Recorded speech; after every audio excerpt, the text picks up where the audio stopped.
published 1731 est. The 19th of November 2017 updated 1909 est. The 19th of November 2017 The latest demonstration of All Black ruthlessness did not occur at Murrayfield, where the world champions were dragged to the precipice by Scotland. It happened 400 miles to the south at Twickenham.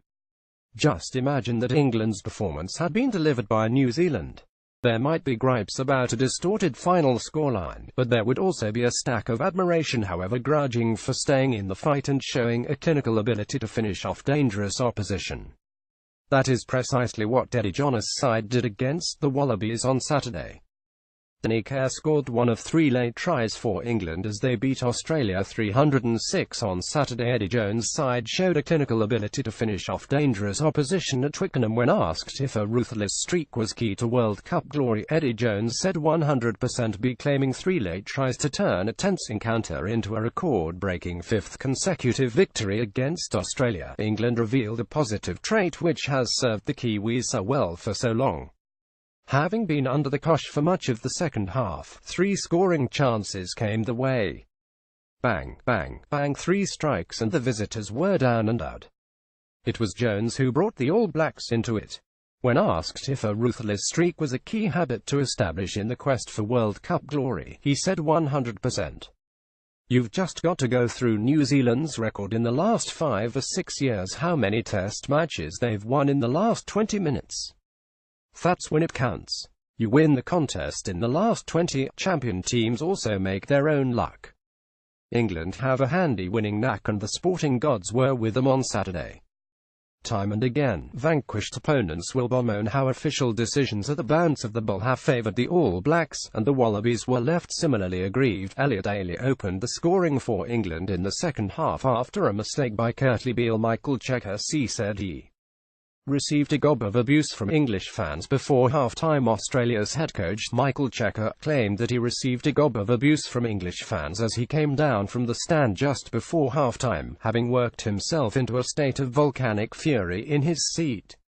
He was incensed by how Kiwi referee Ben O'Keefe and his Irish TMO, Simon McDowell, agreed that a series of close calls should go the way of the home team.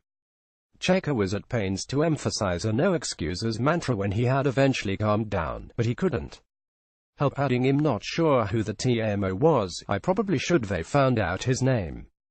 I'm just not sure about the process, how many replays for one incident and how many replays for another. He probably just makes his own mind up." A week earlier, it was Jones who had been apoplectic in his coach box as England laboured to beat Argentina. Asked if he felt some sympathy as Cheika let off steam, he said, "It's the world we're in. We choose to do this job and we have to find ways of controlling our frustration." O'Keefe was harsh in opting to sin bin Wallaby captain Michael Hooper in the 32nd minute without prior warning, after 2 more collapses. But he and McDowell conspired to make more correct calls than wrong ones. A series of close calls went against Michael Hooper's Wallaby side at Twickenham on Saturday. Daly's second half score above was fairly awarded. Based on footage seen by the officials, the decision to rule out Hooper's try was the only howler, as Marika Korobiti appeared to play the flanker onside just before he seized the ball.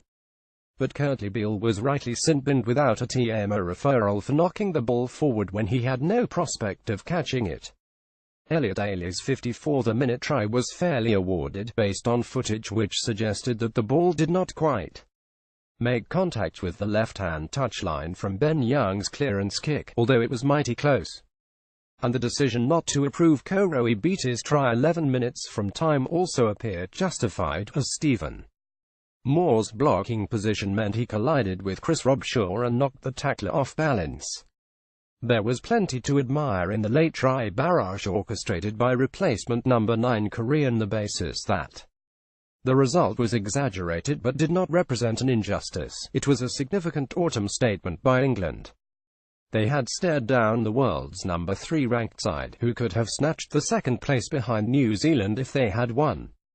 While the hosts were far from dominant until the late try barrage orchestrated by Danny Care, there was plenty to admire. Robshaw was a colossal presence, while Youngs was also outstanding before Care stormed off the bench to bury the Wallabies with his fancy footwork. Kicks set up tries for Jonathan Joseph and Johnny May, before he dived over for May's offload. Asked what his message to the players was on Saturday evening, Jones said, "Enjoy your time off, have a beer tonight and then get ready for Samoa because we're going to have to train hard. They're the games that come and bite you and they're not going to bite us."